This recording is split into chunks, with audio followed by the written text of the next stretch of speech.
still under my supervision. Yes, that's true. The ward where Amara was. Yes, the stake. The children wanted to burn Renee. She had to pay for what she'd done, like witches at the stake.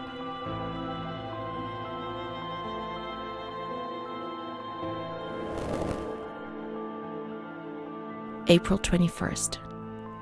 She's more awake this morning and is responding to questions, complains of headaches. She became agitated when she found out her mother was there. She says that one day, many years earlier, she was with a friend of hers and met a man who made her get into a car and took her for a ride. He made her smoke cigarettes and drink liquor, and the man showed her certain things. He tried to hurt her and made her go crazy. She says he promised to marry her and made her swear to keep what had happened a secret. These facts were essentially confirmed by her mother. After that, she became arrogant, impatient, and hostile towards her family, especially her mother. She started taking off her clothes in public. Her moods would swing from laughter to tears. She rants. She pleasures herself. I can't remember these things, only the guilt, the stake. I know I deserved to pay for that guilt. I knew it even then.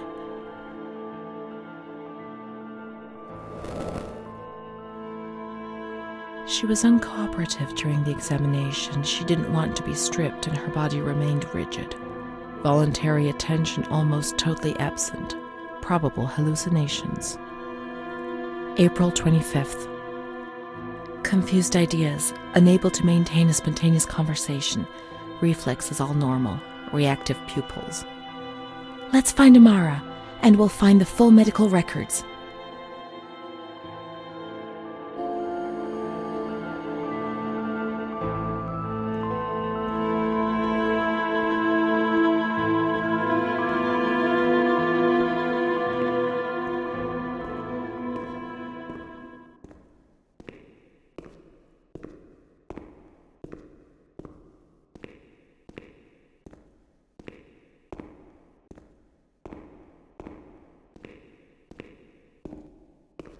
This is the road we used to take.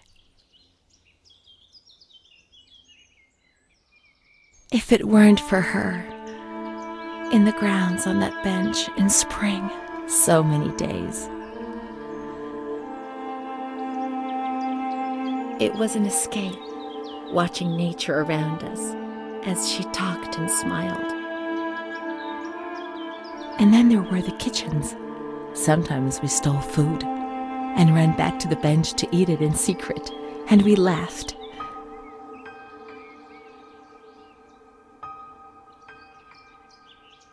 She did things to me. Sometimes she touched me. In the shower, I felt her body against mine for the first time. It was a shiver that warmed my soul. Eyes closed, the light slipped away.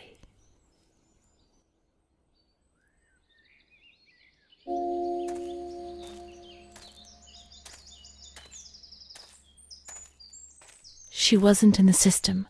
He wouldn't let her in. That's it. She must be the key to my memories, to the reasons why. Nature helped me to forget, to escape from the system. The scent of spring. The land of light was far away, and we spent the days chatting on the stone benches.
Come on.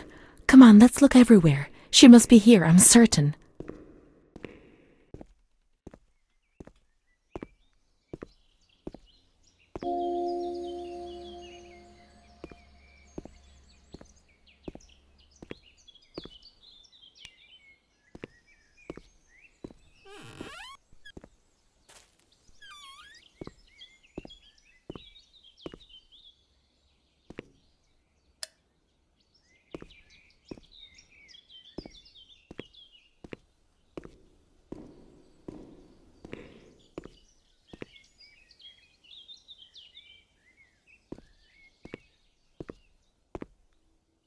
Adele, that little girl has been standing motionless in front of the kitchen door for hours.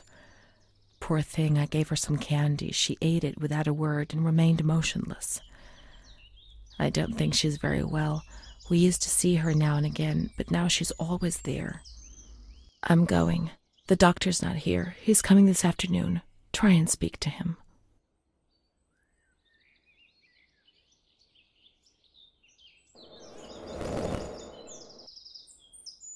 Poor thing. Lost in her dreams. She was only a little girl. But nobody gave her a cuddle. They punished her instead. They said she was sick and her dreams were troubling her. They weren't even hers anymore. I need her. But we will find her. We'll find her, won't we? When the water in the shower was cold, we ran away. But when it was hot, then she came to Renee under that cruel white light. I can still feel the shivers her body gave me. Everything must return to how it was. If we recreate that magic, she'll come to us. Now we have water. We must switch the boiler on.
We can go to the bathrooms.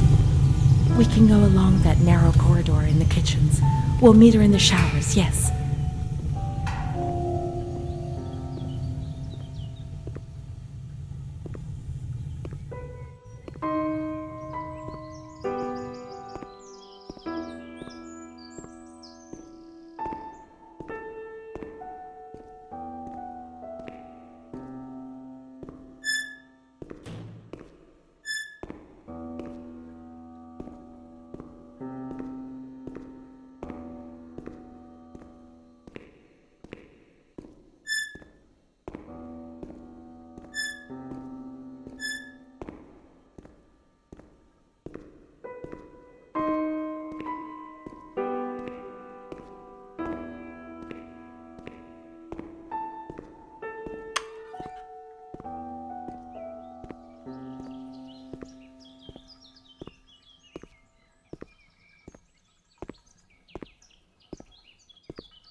Everything's ready. Let's get undressed and leave our clothes on the hooks in the changing rooms.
Let's turn the water on now, and everything will be as before.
Amara was everything I could have been, but she no longer existed. I'd have loved to erase everything I did, but instead I always went ahead and did it again. It was my fault, and she disappeared from my life.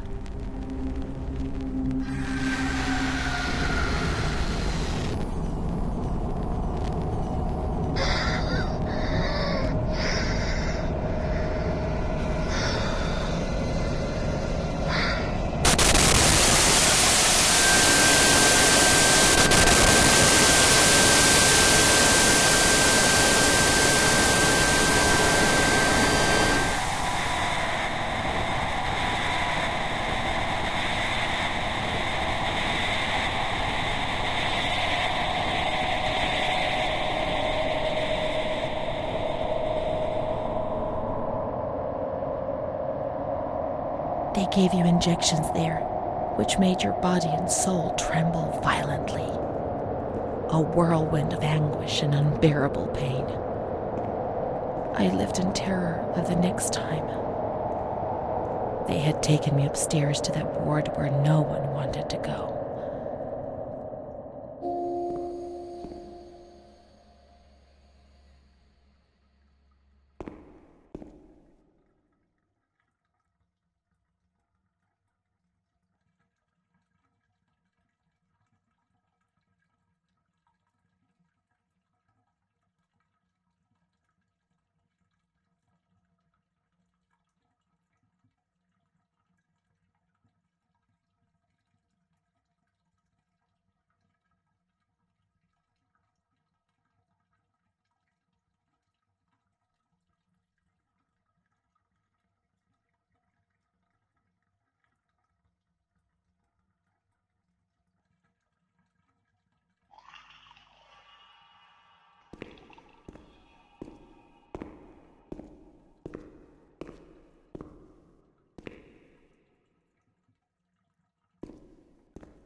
When there was too much chaos, they closed all the windows and the door.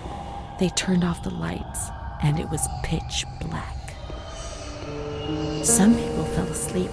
Some others stopped seeing their demons and became more calm.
A straight jacket on you.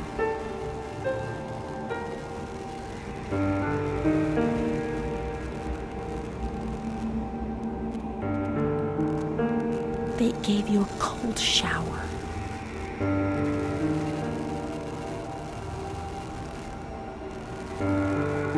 They suffocated you with a sheet.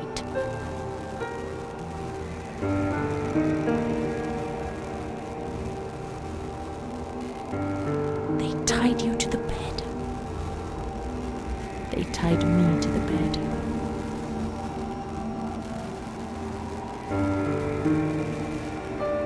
A woman died next to me, choked by her own vomit. She was tied down because she wouldn't stop pleasuring herself. I can still hear her death rattle. I screamed, but nobody came. Everybody screamed in there, all of them.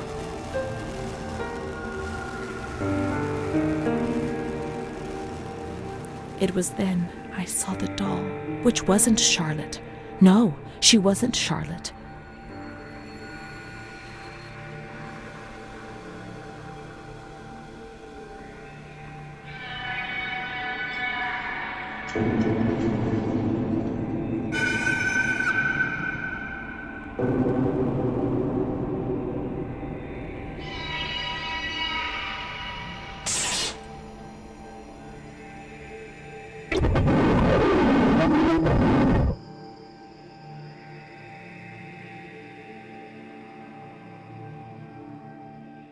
The past came back to hurt me again. In the loneliness of that crowded ward, he brought it with him. I thought I would never see him again.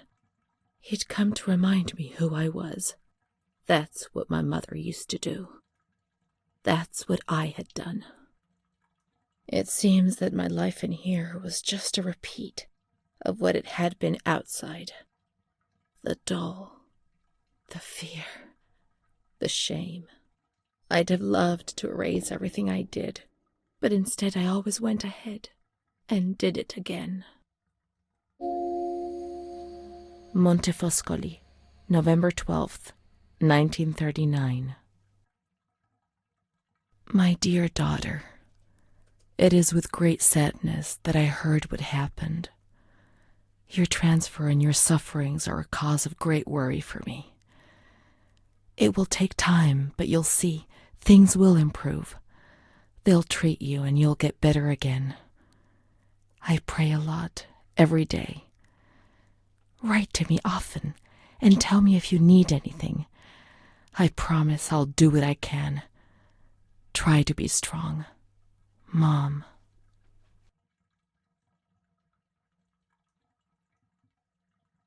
This is the last letter she wrote to me.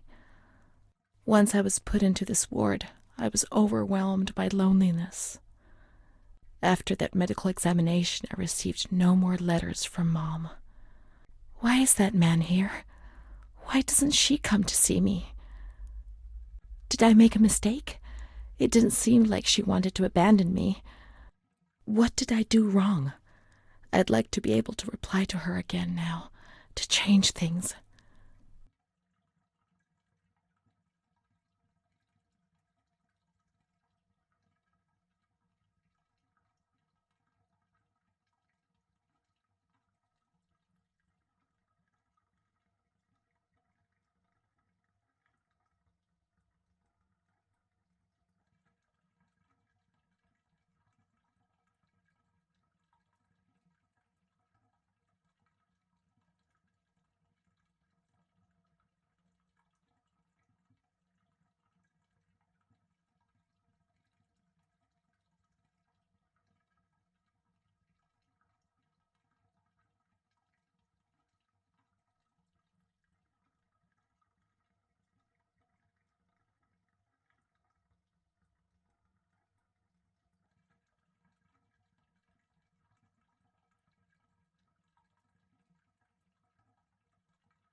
Perhaps she would have listened to me. Will she reply?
When you were sent to a lunatic asylum, you lost the right to possess anything.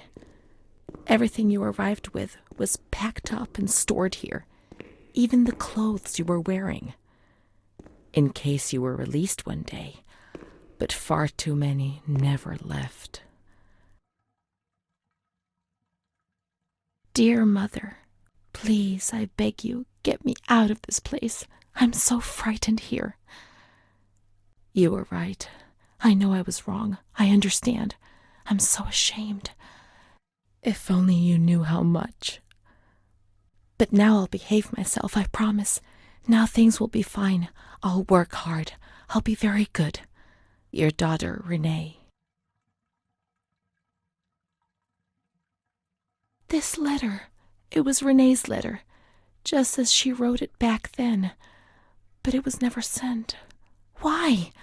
Why did this happen?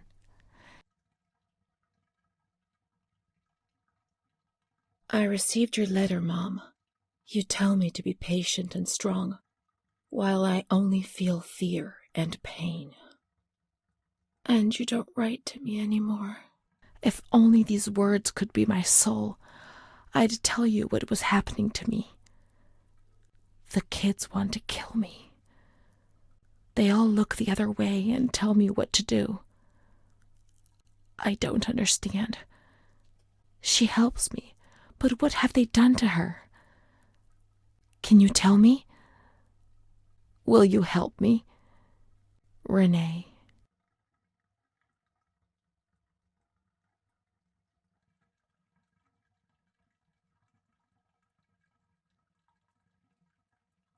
Montefoscoli, July 7th, 1940. My dear daughter, I have received no news from you. You have not contacted me in months. I'm sorry, but I don't have the money to come and visit you. Do you remember Mr. Onofrio? He'll soon be in Volterra for business. I've asked him if he would be kind enough to ask the director for some news about you. I hope he'll bring me some good news when he returns. But please write to me. I know that I was strict with you. You have to forgive me. I didn't think. I've given Mr. Onofrio a new doll for you. You told me that you lost yours, and I know you loved it so much. It's not as nice as your Charlotte, but I hope that it will comfort you nonetheless. Keep your chin up, darling. Everything will be fine, you'll see. Mom.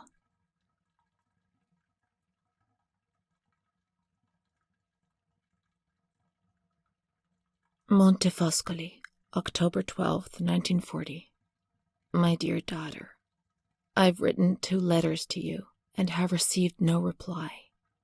Every day I'm anxiously waiting for a letter. Mr. Onofrio's back. He brought you the doll. Do you like it? He told me he was unable to speak to the director, but managed to see you. I pray for you every day. Even Don Gino said a prayer for you during Sunday Mass. Isn't that nice? I've made up my mind, Renee. I'm bringing you home. I've already written to the director. I told him that I'll take care of you. I'm not very well at the moment and can't work, but I'll get better soon, you'll see.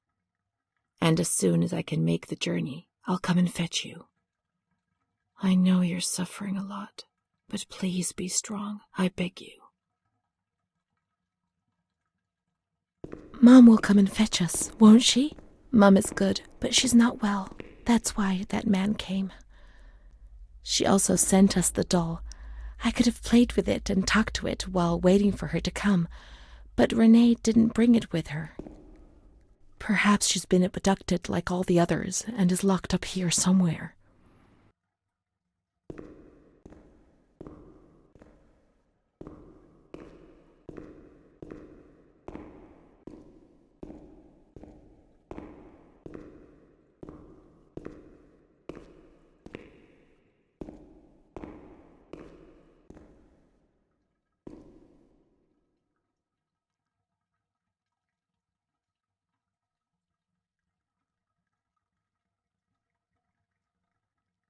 Now we can open the bundle on that table in front of the window. Mom was worried about Renee and Charlotte. I abandoned Charlotte. We've abandoned her.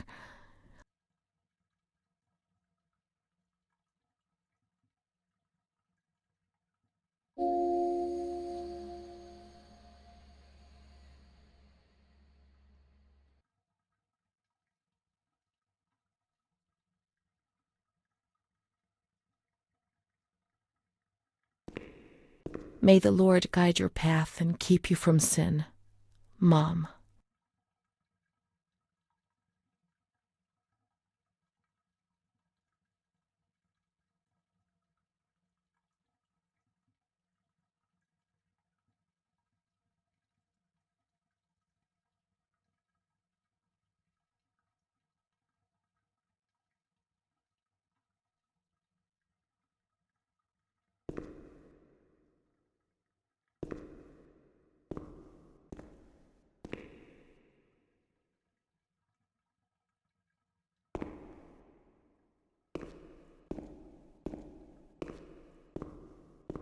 Let's look for Charlotte. We have abandoned her. Will she still be where we abandoned her, under the warm lights?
I didn't do anything. I just obeyed orders. I only obeyed orders. Charlotte has gone away. Mom will come and get us. She loves us, even though we're dead. Orders. Leave us alone. I didn't do anything. I only obeyed.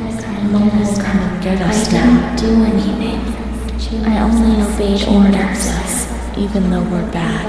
Mom won't leave us alone. I didn't do anything. Charlotte gone away. I only obeyed orders. Mom will come and get us now. She loves us, even though we're bad. I didn't do anything. I only obeyed orders.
Montefoscoli, December 20th, 1941.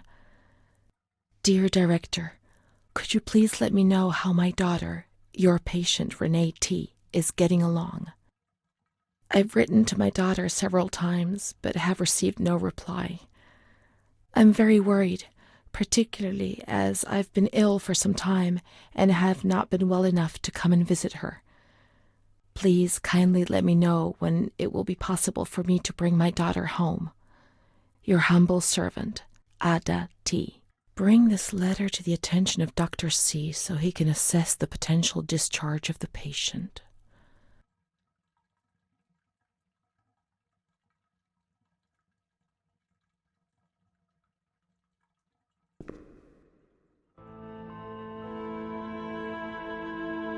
September 7th, 1938. The patient frequently indulges in recriminations expressed in an explosive tone of voice.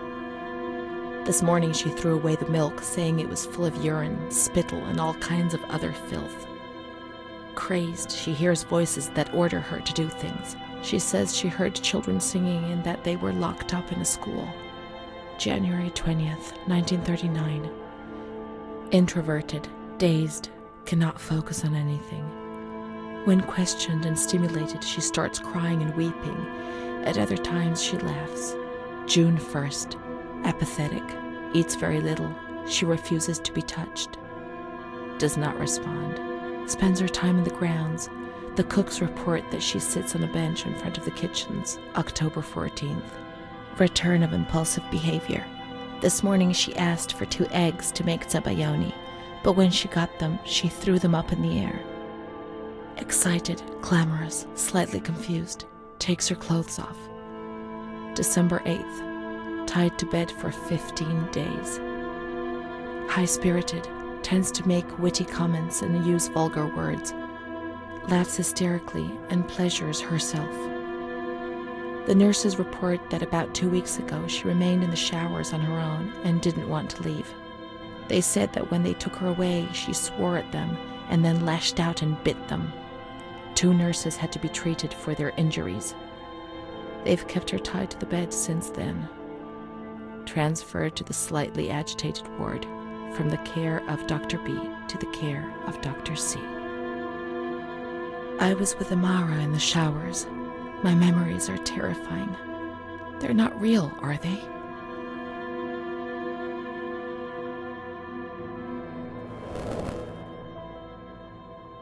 December 15th. Dr. C. Patient notes.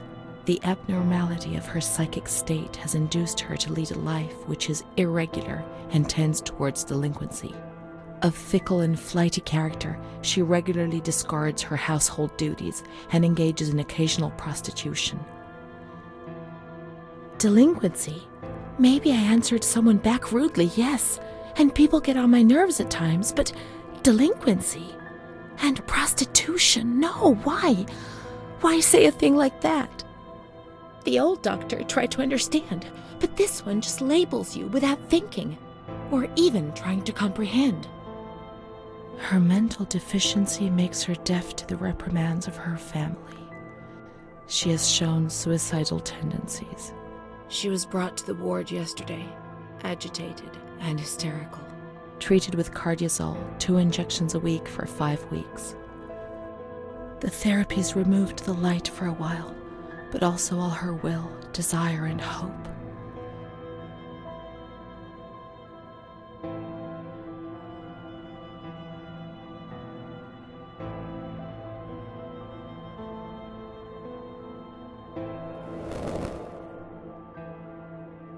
It was torture, but we had no choice. Nobody explained anything. No one tried to help us understand.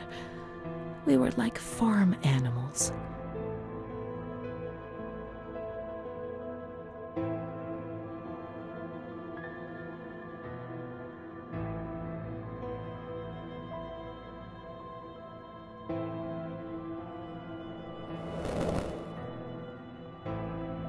June 2nd. After a long period of calm and improvement, the patient is very agitated today and vehemently refuses to submit to a gynecological examination. She swears and curses those helping her, flailing her arms and hitting them. According to reports by Dr. B, the patient has been subjected to periodic checkups since she had a spontaneous abortion about 2 years ago in her 3rd month of pregnancy. Conception occurred after she had sexual intercourse with a stranger who sneaked into the hospital grounds. Details are contained in the charges filed at police headquarters in Volterra, a copy of which is attached to these clinical notes. ES therapy. A spontaneous abortion? It's not true. I can't believe it. How could I have invented things if I didn't even know what they were doing to me?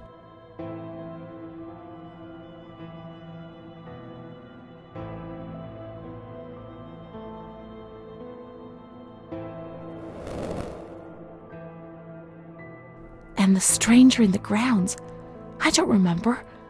Was that another lie? Or was another memory removed? God, my head.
June 13th. The nurses report that she descended into a state of great mental confusion after receiving her mother's letter. She threw her soup over another inmate because she was very anxious, and then punched a nurse. Impulsive, flails about her. She rails against the doctor in vulgar terms while he is examining her, lashes out and spits. Block all correspondence to give the patient no further reason to become agitated. August 20th, tied to bed. The nurses report that the patient is extremely agitated after the visit of a relative or family friend. 2 days later, she is still shouting all the time that he commands her, that she must obey and harm herself, and that she is not Charlotte. All visits forbidden, constrained to bed, and intensification of ES therapy until we achieve results. Calm down. You must be calm. Don't get agitated. We'll make you calm down. Is that the only thing that matters? Is tranquility worth the price of not living?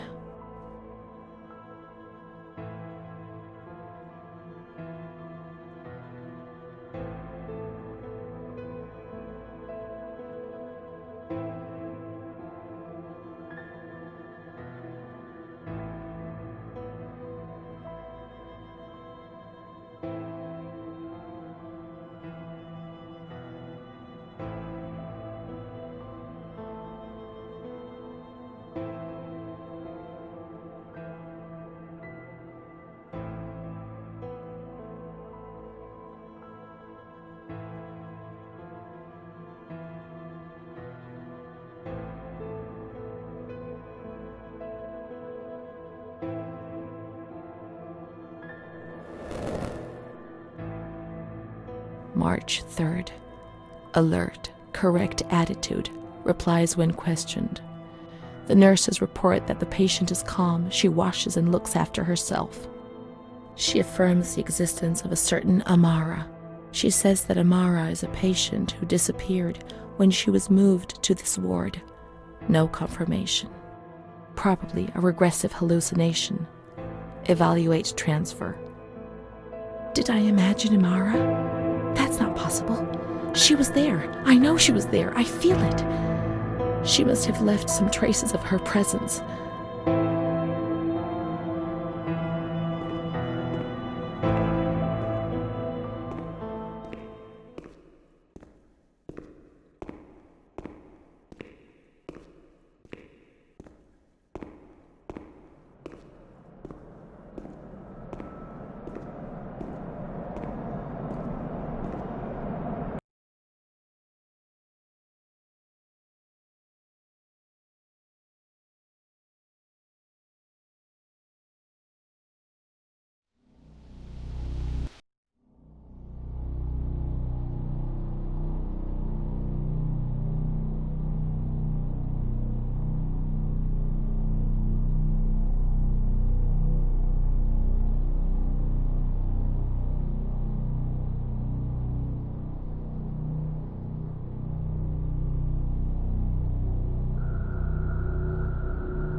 September 7th, 1938.